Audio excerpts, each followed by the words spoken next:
Second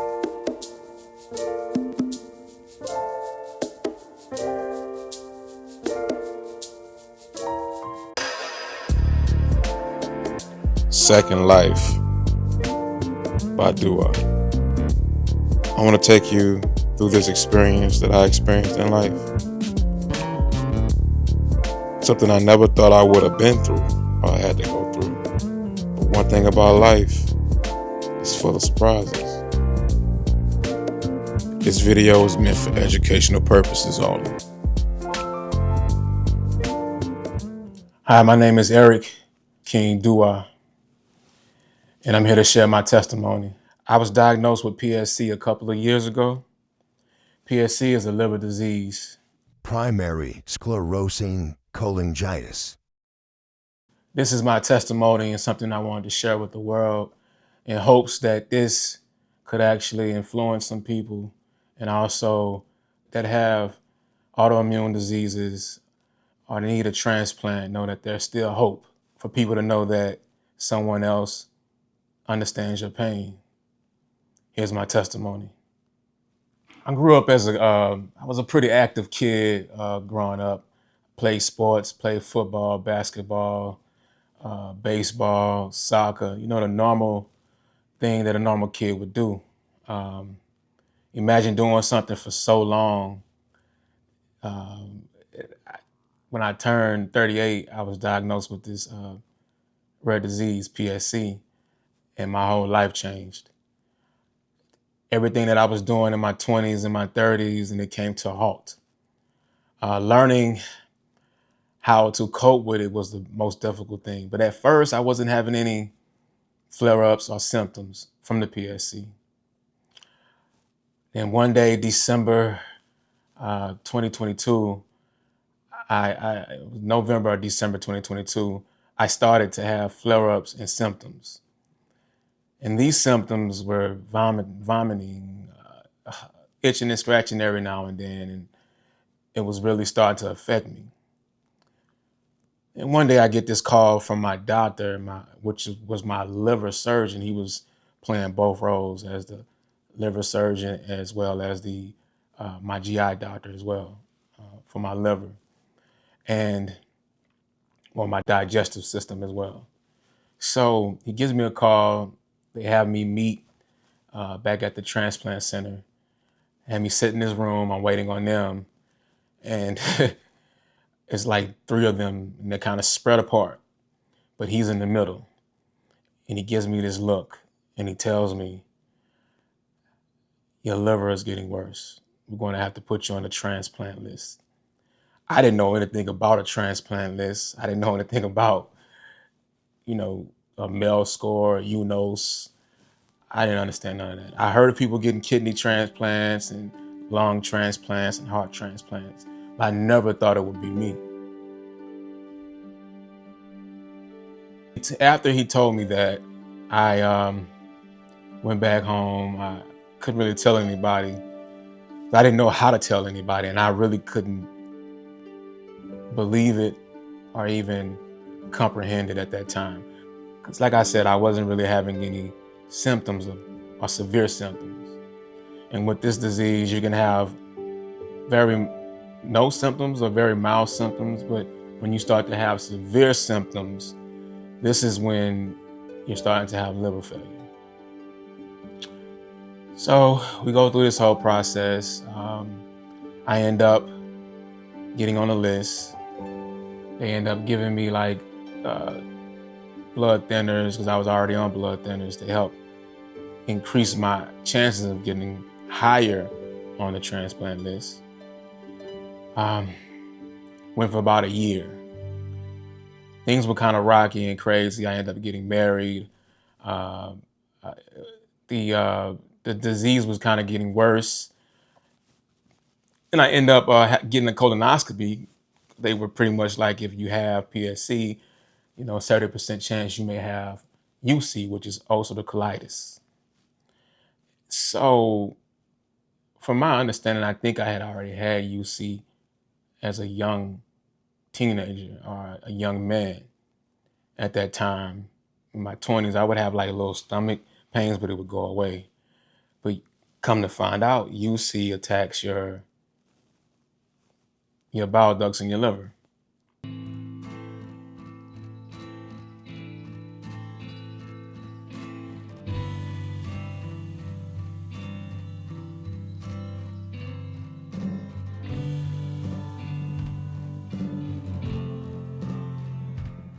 So my name is Shantae Fernandez. I am a nurse manager. Been a nurse for the past 15 years.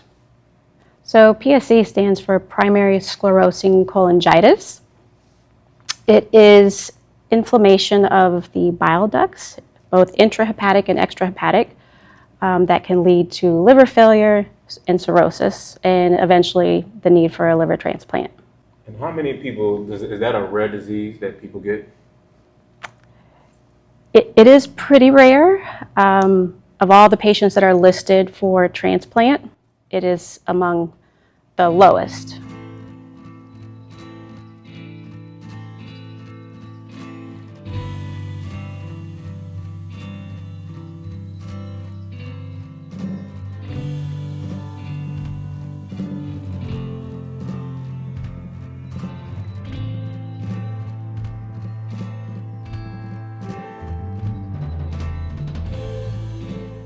So, right, so that would be genetics. Right. That would be genetics. So autoimmune diseases can definitely be genetic, but not necessarily. What is ulcerative colitis? So ulcerative colitis is where your body causes inflammation in the lining of your large intestine, your colon. I was first introduced to this disease when my daughter was diagnosed when she was 17. So symptoms of ulcerative colitis, what she experienced, you have frequency with bowel movements, specifically diarrhea, loose stools. They could even be bloody or have mucus in them as well. And she also had a lot of abdominal pain and fatigue as well. And so we end up going to the doctor, going to a GI doctor, where they performed a colonoscopy and ultimately a biopsy, which resulted in her diagnosis of ulcerative colitis. Ulcerative colitis is one of the two major inflammatory bowel diseases, and it's estimated that up to 750,000 people in the United States have ulcerative colitis.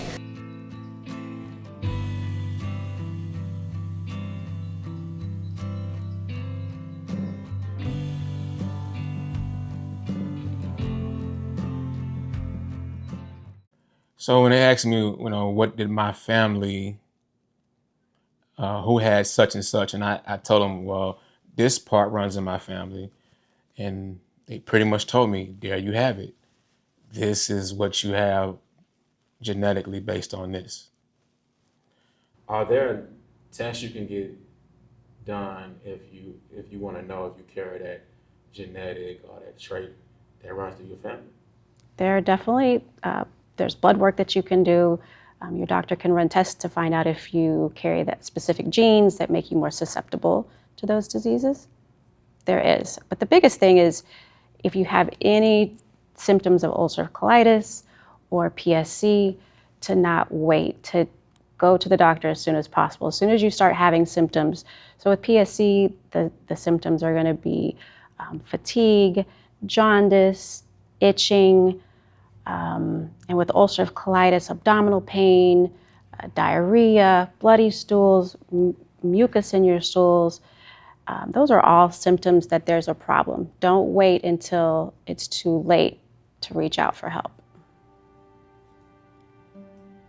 So it took a while for me to kind of accept that, because my twin sister, she didn't have anything, other people that was in my immediate family wasn't suffering from any other diseases. So I kind of thought it was like, wow, me. I'm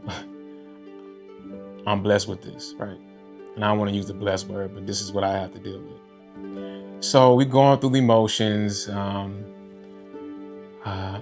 Things are starting to get worse for me. And eventually, I'm going back and forth out the hospital because I'm having these different types of infections that are happening. Now, mind you, the criteria for a transplant, especially a liver transplant, doesn't really match well with people that have rare liver diseases. So at this point, all they could do was treat my infection and send me home. If I get another infection, come back to the hospital. So it was times where I was getting ready to go places or do things, or me and my wife was getting ready to do things, and I would have like these extreme flare-ups. I started to develop jaundice, and jaundice is so your liver, you have your liver, then you have these several bile ducts that connect. Your liver produces a chemical that helps digest your food. It helps regulate your everything in your body pretty much. So because I had a structure happening in my bile duct, that was causing my bile duct not to drain the fluid that the actual liver was producing. With that being said, it's almost like a river stream, a river flowing, and if it's some way it gets smaller and smaller, then the river stops flowing, it'll back up. That was what was happening with my liver and the toxins going into my bloodstream. That led me to develop jaundice. Jaundice, which doesn't have the most intuitive name, comes from the French jaunisse, meaning yellowing. It's also sometimes referred to as icterus, though, the origin of which is even less intuitive, coming from the thought that jaundice could once be cured by looking at a yellow bird. Well, the more you know, right? Anyways, as you've probably gathered, jaundice involves someone taking on yellow pigments, specifically in the skin and eyes. The yellowing pigment is caused by a compound called bilirubin, a component of bile and the main cause of bruises being yellow, and, after its metabolism, the yellowness of urine and brownness of feces. So since bilirubin's our main culprit of yellowness, it's super important to know where it comes from. As red blood cells near the end of their lifespan, which is about 120 days, they're eaten up or phagocytized by macrophages in the reticuloendothelial system, aka the macrophage system, where the spleen plays the largest part, but it's also made of parts of the lymph nodes. Okay, so first the macrophage eats up the blood cell, and hemoglobin is broken up into heme and globin. The globin is further broken into amino acids. The heme, on the other hand, is split into iron and protoporphyrin. Protoporphyrin is then converted into unconjugated bilirubin, or UCB for short. Unconjugated bilirubin is the form of bilirubin that's lipid soluble, meaning it's not water soluble, right? Albumin in the blood then binds to unconjugated bilirubin and gives it a lift over to the liver, where it's taken up by hepatocytes and eventually conjugated by an enzyme called uridine glucuronyl transferase, or UGT, making it now water soluble. At this point, the conjugated bilirubin is secreted out into the bile caniculi, where it drains into the bile ducts and is sent to the gallbladder for storage as bile. Now, when you eat a donut or something, your gallbladder secretes the bile, which has the conjugated bilirubin in it, and it moves through the common bile duct to the duodenum, the small intestine, and is converted into urobilinogen, or UBG, by intestinal microbes in the gut. Now some of that urobilinogen is reduced to stercobilin, which is excreted and responsible for the brown color of feces. Some of that urobilinogen is actually recycled though, and it gets reabsorbed into the blood and spontaneously oxidizes into urobilin, most of which is sent to the liver and some of which goes to the kidneys. It's then excreted and is responsible for the yellowness of urine. And there you have it, bilirubin metabolism in a nutshell.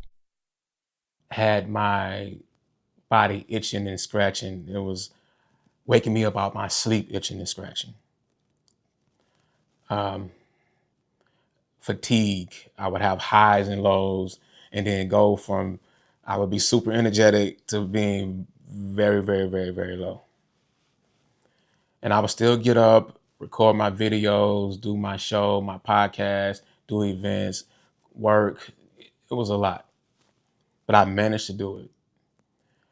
But it came to a point where me managing to do it stopped working. So we had a situation with the transplant team that I was with, and I won't say the name, but we had a situation where the program was put inactive. So they had to transfer all the patients, 600 transplant patients that's waiting to get a organ, to other hospitals. Meanwhile, I'm having issues where my INR rate is 3.6 through the roof for over a month, almost 2 months. My bilirubin, which is used to calculate how high your liver levels are with your bile ducts, which that equivalates to probably like the toxins. It was very, very high for almost 2 months. So basically my liver was going into failure. And when I went and did the evaluation at the new hospital that I was being transferred to, they was looking at my results like, wow, we need to admit you into the hospital right now. And I was scared. I didn't know what to expect. I knew something wasn't right, and I knew things were looking shaky. With liver transplant in particular is just actually getting on the transplant list. There's a lot of different boxes you have to check in order to be eligible for a transplant. Namely, you have to have insurance. So there's a lot of folks that come in needing transplant and don't have insurance and therefore cannot be placed on the transplant list. So there's no way around if you don't have insurance? There is not. You have to have insurance, but we have ways that can get you on insurance, like say a marketplace exchange plan. You could be on one of those and get a transplant through a marketplace insurance plan.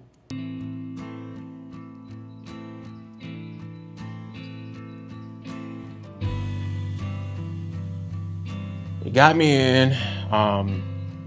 They told me 3 things. We're going to get you evaluated to get you approved on the transplant list at our hospital. We're going to put a stent in your bile duct in your liver to help with the structure that's happening in your bile duct. And then 3, we're going to treat whatever infection you have, which was cholangitis. So I was happy about that. I didn't care. I called in, hey, I'm headed to the hospital. I called my wife. We gotta head up to this hospital right now. They told me it's not looking good. I didn't want to become septic, meaning if I waited any longer, things would have been very bad for me. Meaning it would have been too late for them to save me.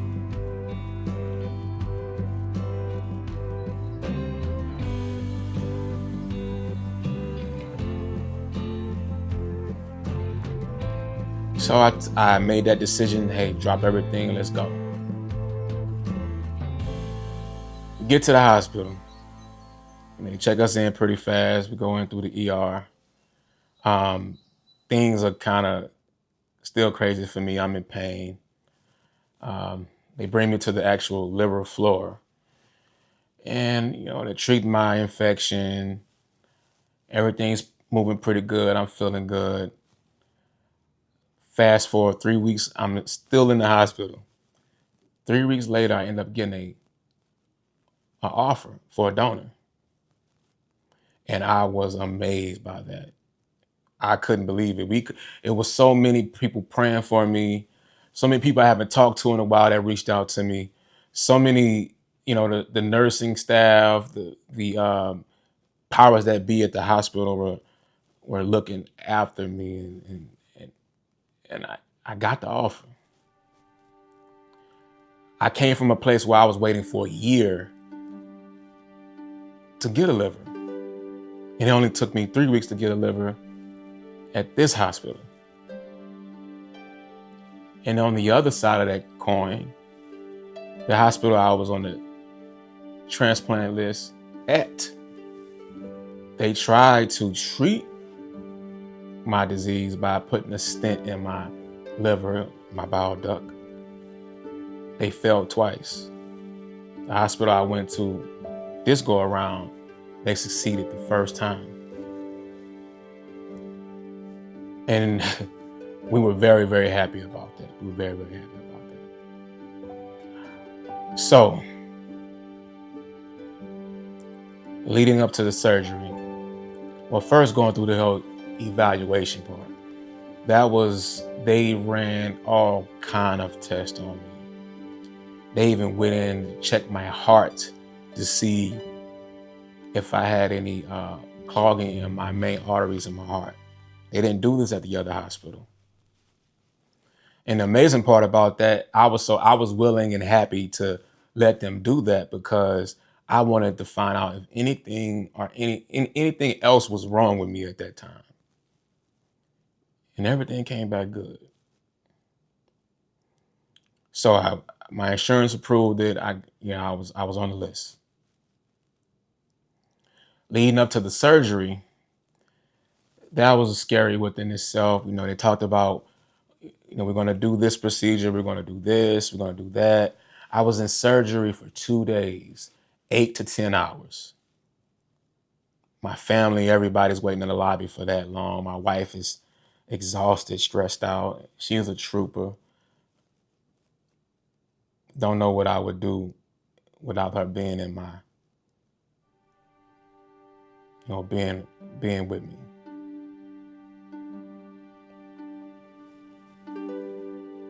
So I wake up, surgery is done.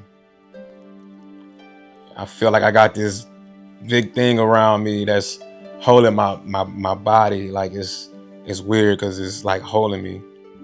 And they come back and tell me your body is accepting the liver very well. Your results look very, very, very well. The second day I got up and started walking. They were calling me the miracle patient.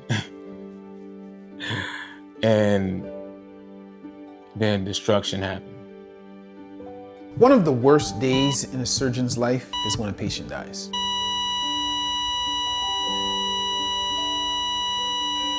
Depending on their specialty, some surgeons have to confront this reality more often than others. Cold blue. I was hearing cold blue on the floor.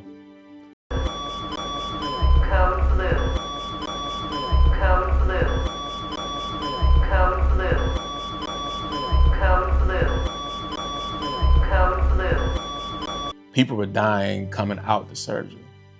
The one thing people don't understand, when you go, anytime they put that scalpel on you, they open you up, or give you anesthesia, it's a chance of you not making it. And I remember hearing that cold blue and people rushing to my neighbor 2 doors down. That neighbor passed away.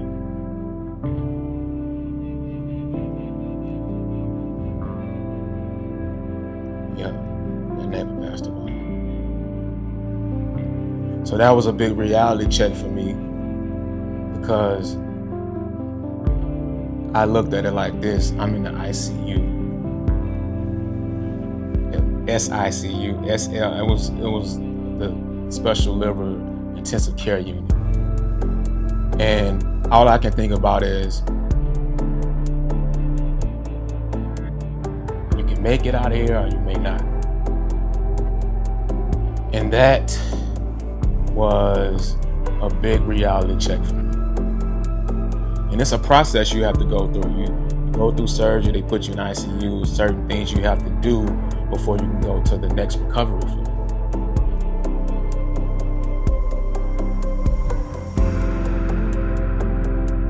So it was crazy. And I ended up eventually making it to the next floor. And you can't leave out of there until you complete certain things. And I had these tubes in my mouth. My wife showed me a picture of I'm on a ventilator. The ventilator's going down my throat. I have another tube going down my throat. I had 3 different IV pumps with 5 or 6 channel modules. I'm looking like Frankenstein. I'm cut through my stomach. I'm cut from the left side of my chest. I'm cut by my groin area. It was way something different for me. God spared me and gave me a second chance at life. And I'm taking that second chance at life. No negative thoughts, no negative things around me. This is my testimony. And I hope this inspires someone to stay on top of their health. Understand certain things you can't control because you're born with it.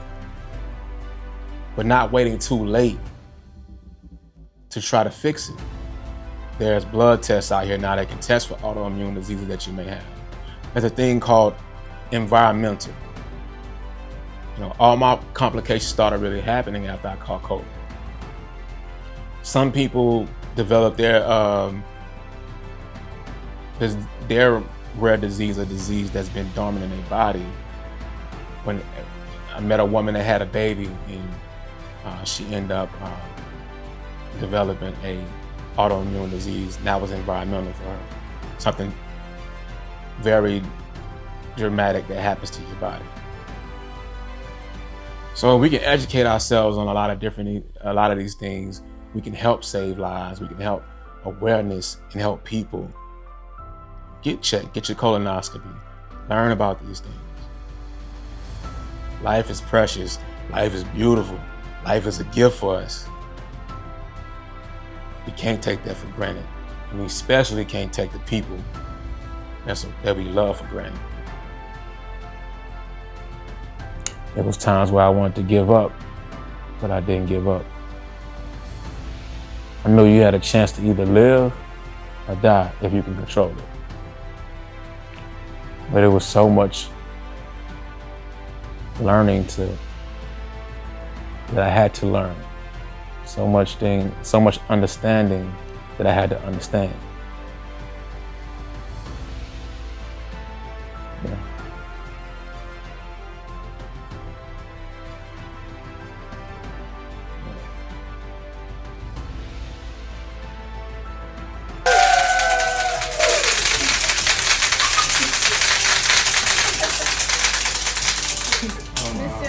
We just wanted to say congratulations on your new transplant, and I want to be the first to welcome you to our transplant family. Thank you.